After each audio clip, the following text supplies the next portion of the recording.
Shalom, family. Welcome to On Purpose Ministries, where we, the Father, Son, and Holy Spirit, help you, my brothers and sisters, find your purpose so you can live in purpose, walk with purpose, and do everything on purpose. I'm your sister, Rashida, and we welcome you. So, Shalom, family. I pray all is well. I will try not to be before you too long. And make this word as quick as I can. I have two other words to release after this today as well. So, please bear with me. So this morning I woke up with this song playing in my head. As soon as I opened my eyes, it started playing in my mind. Now this song and another song started to randomly pop up in my mind last week. So I made note of it and kept going because I don't listen to either one of the songs, but I know both of the songs. Then today I woke up and it was even louder. So I knew the Father wanted me to speak on it, and it was time to release this word. The two songs are separated by Avant and Hey There Delilah by Plain White Tees. This is a King of South word, and it's dealing with God making a difference between you and them, you and the counterfeit. Now, pay attention to this song. Um, this song separated by Avant. Just 1 second, hold on, something popped up. Okay, so anyways, the song Separated by Avant came out in the year 2000. The song is dealing with separation, and I made mention of the year it came out for a reason, and as it was highlighted to me. In the Hebrew Strong Concordance, it means to put in commotion, to disturb, to break, to crush, to vex, and to trouble. Let's look at the meaning of these words right quick. To put in commotion means to create a noisy disturbance, agitation, or chaos. It describes the act of stirring up disorder, creating a situation of confusion, disruption, and disturbance. So stay with me. To disturb means to interfere with the normal arrangements or function. To cause to feel anxious, troubled, and concerned. To stop the continuous process of something. To trouble means to cause difficulties or problems. To cause unhappiness, sadness, pain, grief, annoyance, irritation, and inconvenience. To break means to separate or cause to separate in pieces as a result of a blow, shock, or strain. To crush means to compress or squeeze forcefully, to break, damage, or distort in shape. To violently subdue, conquer, and defeat. To vex means to make someone feel annoyed, frustrated, or worried. To torment, dissatisfy, hound, and put them in danger. Those are the definitions broken down concerning the number 2000, which is the year the song Separated came out. It confirms exactly what the song is speaking about. Take notes and go look it up if you need to. Go back over it. God is causing a separation to happen between your spouse and people they are romantically involved with, and people around who mean them no good. But this is mainly talking about a counterfeit romantic relationship. Nevertheless, he is removing anybody who doesn't need to be there so that your spouse can sit with him. Remember, fall is a season of preparation, restoration, and reconciliation. And in stage 3 of the get out phase is a phase of surrendering where they sit with the Father and allow the Father to deal with them. The counterfeit does not represent what stage they're in. Moving along, the peace they once had in this relationship is now gone. The satisfaction they were able to receive, they're no longer getting. They're just involved with people they no longer fit with. God has made it so where they won't be able to get anything they need spiritually, emotionally, verbally, or physically from this person. He is drying it out and sending famine to their land. Just like the story of Joseph, where they had the 7 good years and the 7 bad years followed. They had their time of laughter, joy, and fruitfulness in their land. It was a time where it seemed like God allowed everything to go well for them.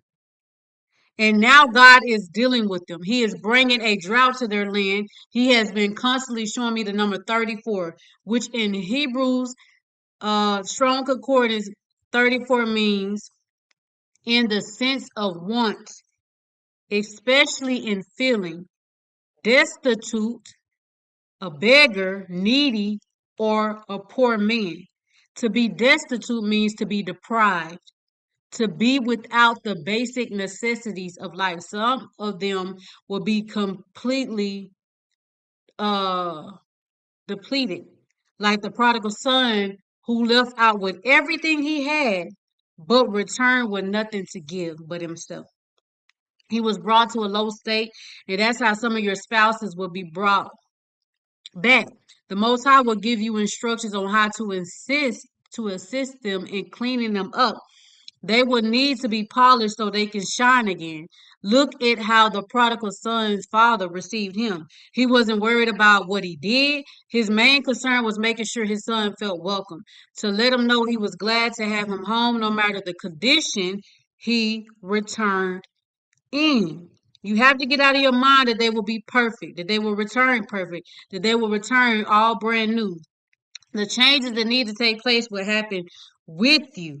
You will work through them together. However, they will come back with a changed heart and a made up mind to do right by the Father, you, and those they love. They will make it right, but you got to give them grace the same way the Father has done for you before He cleaned you.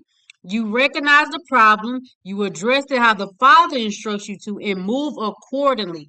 But don't be so high minded that you think you're above them because you're a sinner too. We're sinners too. Let's not forget that we all fall short of the glory of the Most High. Don't look down on them, but have compassion like the prodigal son did. He embraced him. So let's read Luke chapter 15, verse 11 through 32. The parable of the lost son. Jesus continued there. Jesus continued. There was a man who had 2 sons. The younger one said to his father, Father, give me my share of the estates. So he divided his property between them.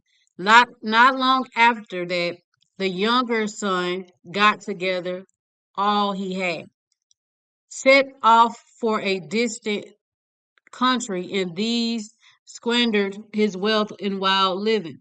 And he had spent everything. There was a severe famine in that whole country, and he began to be in need. So he went and hired himself out to a citizen of that country who sent him to his fields to feed pigs. He longed to fill his stomach with the pods that the pigs were eating, but no one gave him anything. When he came to his senses, he said, How many of my father's hired servants have food to spare, and here I am starving to death? I will set out and go back to my father and say to him, Father, I have sinned against heaven and against you. I am no longer worthy to be called your son. Make me like one of your hired servants. So he got up and went to his father. But while he was still a long way off, his father saw him and was filled with compassion for him. He ran to his son, threw his arms around him, and kissed him. The son said to him, Father, I have sinned against heaven and against you. I am no longer worthy to be called your son. But the father said to his servants, Quick, bring the best robe and put it on him. Put it on him. Put a ring on his finger and sandals on his feet. Bring the fatted calf and kill it. Let's have a feast and celebrate. For this son of mine was dead and is alive again. He was lost and is found. So they began to celebrate. Meanwhile, the older son was in the field. When he came near the house, he heard music and dancing. So he called one of the servants and asked him what was going on. Your brother has come, he replied, and your father has killed the fatted calf because he has him back safe and sound. The older brother became angry and refused to go in. So his father went out and pleaded with him. But he answered his father, look, all of these years I've been slaving for you and never disobeyed your orders. Yet you never gave me even a young goat so I could celebrate with my friends. But when the son of yours who has squandered your property with prostitutes come home, you kill the fatted calf for him. My son, the father said, you are always with me, and everything I have is yours. But we had to celebrate and be glad because this brother of yours was dead and is alive again. He was lost and is found. So I want to point out a few things of how forgiveness was displayed here. You celebrate their return before they arrive. You raise, you praise God for what He has already done. Is a certain heart posture you have to be in to receive them. You have compassion on them by feeling sympathy for the conditions they will be in, for the suffering they had endured. Don't be like the brother who was like, well, I went through this, I've been through that, and I didn't get this, I didn't receive that support, I didn't receive that help, I didn't have nobody there praying for me like I was praying for them. I didn't have nobody fasting for me like I was. Don't be like the brother. You don't know everything. Only what the Father allows you to see, but you don't know what they're going through or dealing with. You don't know the severity of it all. And just like the Father said, you might be in a place like, well, I didn't have this, I didn't have it, this person, but you had the Father with you. Just like the prodigal son, father was trying to explain to the brother, but I have been, you have always had access to me. You have always had access to the Father, but the prodigal son didn't because they drifted off.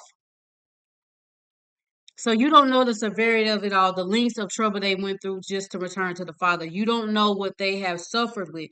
You have compassion on them by supporting them, caring for them, and showing concern, comforting them, being kind, and taking them in consideration. It's about having the love of God in you, and you display that love to them. It's not all about you and your feelings. It's not about us, but about the Father will being done. We have to get out of the flesh and see it for what it truly is. You're when they return, you're not grieved by their sight. You're glad to see them and relieved that they're okay, that they got out, that they're alive because they were once dead, that they have returned to the Father. That is something to praise. That is something to glorify the Father for. That's something to worship about. That's something to praise about. That's something to be happy about. You don't have to wait for an apology to forgive. You do that now. You hold no records of their wrongs. You make them feel welcome. You treat them as if it never happened, just like the prodigal son father did. So God is causing a separation to happen in this counterfeit relationship your spouse is in. He is ending things and causing a permanent separation to happen. They're not happy where they are, and God is making arrangements for them to leave. What you see or think you see on the outside is not what's happening behind closed doors or on the inside.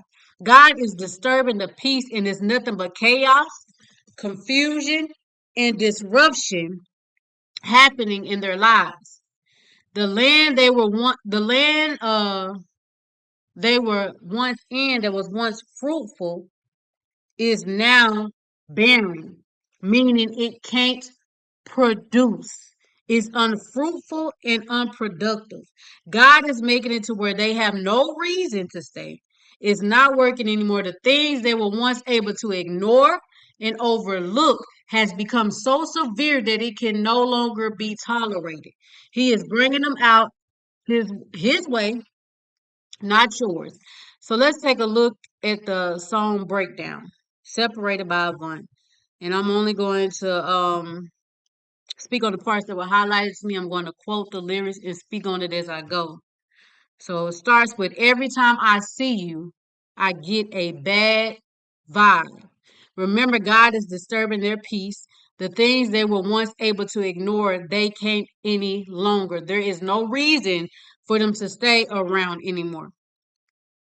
Next, it says, just thinking of someone else in between your thighs. Now, for some of you, a situation has happened between your spouse and this counterfeit that they can't let go of. It's constantly on their minds. Something so terrible that they cannot stop thinking about. They can't move past what this person did. In the past time, they was able to ignore things and stuff like that, but this time they're not able to ignore the situation that has happened. The counterfeit stepped outside of the relationship in some way with another person, and your spouse can't stop thinking about them being with this other man or woman. They can't get it out of their heads. Then for some of you, something else occurred, and whatever it is, it constantly plays in their mind. And this is something that happened recently or soon to take place. They can't let it go. They're not willing to let this slide. And you thought, the next part is, and you thought you were slick, had tricks up your sleeve. These counterfeits thought they could get away with what they did. They thought they would just give them space and smooth things over like they always did, but it's no longer working because now they see them for who they are. They're no longer trying to change them and work things out with them. Now, the next line I'm going to replace the words because of the course, because of the words. So I'm going to replace the words because it's strong language. Um, it says, but I'm sick of your stupid self, and I know you're tired of me.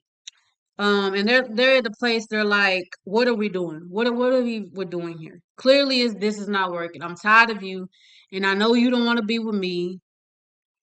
And so, why are we here? Why do we keep doing this? If it's not working, we just going through this repeated cycle. You tired of being around me. You don't really want me. I'm tired of being around you. I don't want you. So why do we continue to allow these things to happen? Then the song talks about how it was at first and how it is now. It says, when we were together, we never turned our backs on each other. Then it says, over now. But now that we're separated, we can't stand one another. All love will be lost once the separation is completed. They won't have any love for each other. And for some of these counterfeits, they never loved your spouse in the first place. It was all games. So it says, I don't want to be with you. Put that on everything I own. I can't believe I stayed around that long. If I never see you again, I won't be mad at all. Because I believe that you're my downfall. You did me wrong. This is them coming to their senses, realizing this entire time they have been wasting time with a person who would never commit to them, who wasn't fit for them, and who never loved them. They have to sit with all of that. So it says, you did me wrong. I thought you were true. You ran out of my life, and now I'm so through with you. Remember the just right word, how when Common hurt himself and couldn't play basketball, and the woman left him and abandoned him. Listen, when God brings some of your spouses low, these people true colors will show. They won't stick around where they're not benefiting from because that's the only reason they was there in the first place is because they was getting some from the relationship. But when they're no longer getting anything that God calls a famine in that land, they're going to go to where they're being fed, where they're being satisfied. And the last part is I wanted you to be there right here with me. So that's it for this song. They thought they had something special with these people. It felt like this was the right thing. We have all been a fool for love, some of us more than once. So you know how it feels when you You're in love with somebody and nobody can't tell you anything about this person.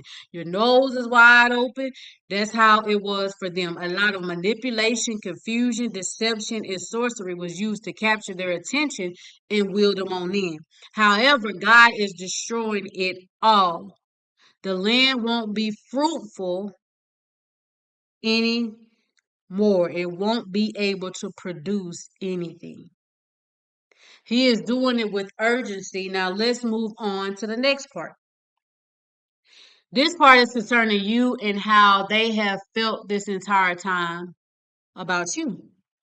Just like the dream I had where I told you the man wanted to speak to his God ordained spouse, but the counterfeit was in the way. And I believe I shared that dream. It was either in the just right word or the Lilo and Stitch word, but which both of those words, are go together. But the counterfeit was in the way. He didn't want anything to do with her, even though she tried to make it seem like they were happy, but he pushed her off. The entire time he was watching his God ordained spouse from a distance, but not too far off. This is for you who think your person isn't thinking about you, that you're not on their mind, that they don't consider you in anything they do, that they could care less when it comes to you. The distance has caused you to believe that they don't care about you at all, that they have no intentions or desires to make things right with you, especially since they seem to be so in love with these counterfeits and are so cold when it comes to you. But in reality, they have been suppressing their feelings for you. They have been holding back about how they truly feel when it comes to you. And it has nothing to do with you, but what they've been dealing with. It's not that they didn't want to speak or come to you, they couldn't. The spirits that had them bound restricted them from coming. It was a lot they had to wrestle with and deal with within themselves. And God is still working on them. Just like the angel told Daniel, God heard you on the first day, but the prince of Persia withstood me from coming. I would have come to you on the first day, but I couldn't. It was a fight for me to get to you, Daniel. You can read that in Daniel chapter 10, verses 12 to 14. It's not that they didn't want to come, they couldn't. They couldn't address it. They were already trapped long before you could get to them. Long before God gave you the revelation that you needed. All of this had to take place, and when God brings it together, you will soon understand you have always been on their mind. And you have always been the one, even when they tried to make it work with these counterfeits, it never compared to what they felt with you. God had to show them this. He had to take them on their separate journeys. I won't speak too long on this. I'll let the song do the speaking itself. But they're coming back with pure intentions. God is about to perform a miracle concerning your marriage. There will be a performance. One that you won't see coming because many of you are still in unbelief. You don't believe God is going to do it because of how this journey has been. Many of you still lack faith concerning your promise, so you will be caught off guard. It will be an act of God who does this. The song is Hey There, Delilah, and it came out in 2005. The number 2005 in the Greek Strong Concordance means to fulfill further or completely. To fulfill further or completely. That is execute, to accomplish, finish, and make perfect. Y'all go back and look this up. To perform. In Hebrews, it means to behold as expressing surprise. So let's look at the lyrics to this song. Give me 1 second, let me pull it up. Because I had the other one already written down. Okay. It says, Hey there, Delilah. What's it like in New York City? I'm 1,000 miles away, but girl, tonight you look so pretty. Yes, you do. Times Square can't shine as bright as you. I swear it's true. Hey there, Delilah, don't you worry about the distance. I'm right there if you get lonely. Give this song another listen. Close your eyes. Listen to my voice is my disguise. I'm by your side. And then it says, oh, is what you do to me. It repeats that a few times. Hey there, Delilah. I know times are getting hard, but just believe me, girl, someday I'll pay the bills with this guitar. We'll have it good. We'll have the life we know we would. My word is good. Hey there, Delilah. I've got so much left to say. If every simple song I wrote to you would take your breath away, I'll write it all. Even more in love with me, you'll fall. We'll have it all. And then it says, oh, is what you do to me, repeating that a few times. 1,000 miles seems pretty far, but they've got planes and trains and cars. I I walk to you if I had no other way. Our friends will all make fun of us and we'll just laugh alone because we know that none of them have felt this way. Delilah, I can promise you that by the time we get through, the world will never ever be the same, and you're to blame. Hey there, Delilah, you be good, and don't you miss me. 2 more years, and you'll be done with school, and I'll be making history. You know it's all because of you. We can do whatever we want to. Hey there, Delilah. Here's to you. This one's for you. And then it repeats, oh, is what you do to me. So this song is expressing that not even the distance can change the way they feel about you. The distance didn't stop anything. The counterfeit relationship didn't stop anything. Everything that people attempted to keep you two apart didn't stop anything. Even though you were far away from each other in the flesh, you were close in the spirit. That's why you have always felt the way you have. No matter how hard you try to pull away, your spirit is stuck with them, even when your flesh wants nothing to do with them. But you have always been on their mind, just like they have always been on yours. And they're coming back with the intent to show you that, to prove to you that you can trust them this time.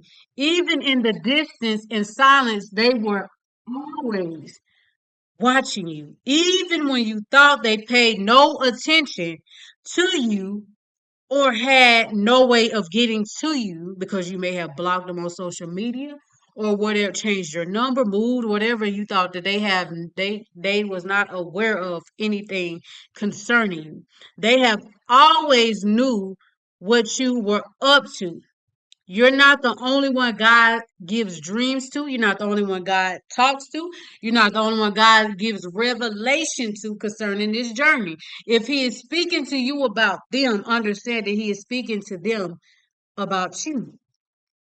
It was just at different speeds. He started with you, but they are coming to fulfill this promise by doing their part.